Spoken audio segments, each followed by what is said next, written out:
Rated E for everyone. Sega.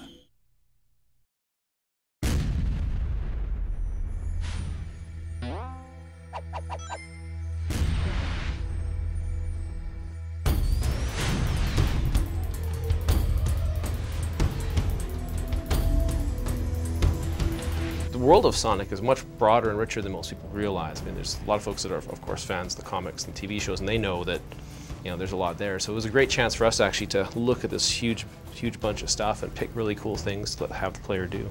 You start out with a vision phase, and that's just getting stuff down on paper, broad stroke, what are we making? It's just like this big pile of blue sky craziness, and then your game starts to coalesce into something that's actually realistic and achievable. Then you enter into a design phase. You start establishing art direction. So what's the game going to look like? What are characters going to look like? You're establishing design direction.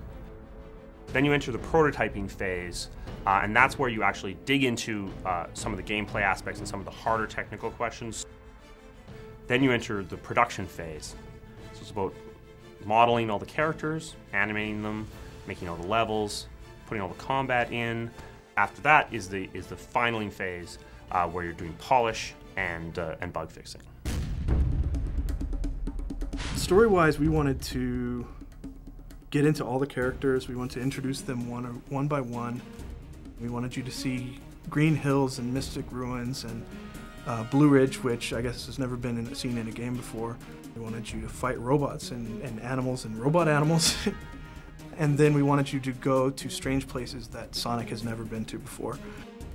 The bottom line is we wanted you to be able to feel like you're Sonic and be Sonic as you're playing.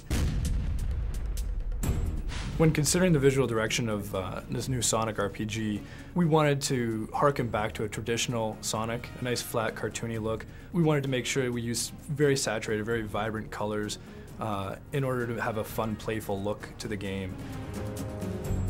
We carried that concept through most of the project. We integrated that with our backgrounds. Our backgrounds are very 2D. They look like classically animated backgrounds. We kept that in mind when approaching a lot of the animation aspects in the game. We kept a very snappy feel to it, a very sharp and fun and energetic look to the animation as well. RPG games are traditionally very kind of slow and plodding almost, and that was one thing we knew we couldn't do with Sonic. We had to make it fast-paced.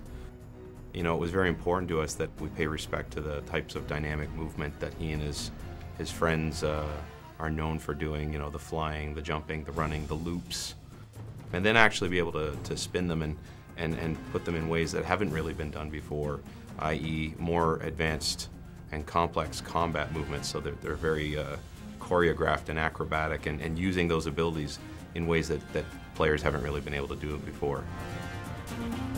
I kind of looked at them as a team of superheroes. You know, at BioWare we have great people, so I'm always really proud of their efforts and just how hardworking they are. They're passionate, they're smart, they're creative, and it's really an honor for us to work with them. And I think I'm just so proud of the hard work they put into Sonic and to make it a great game. Their passion it just shines through every time you pick the game up.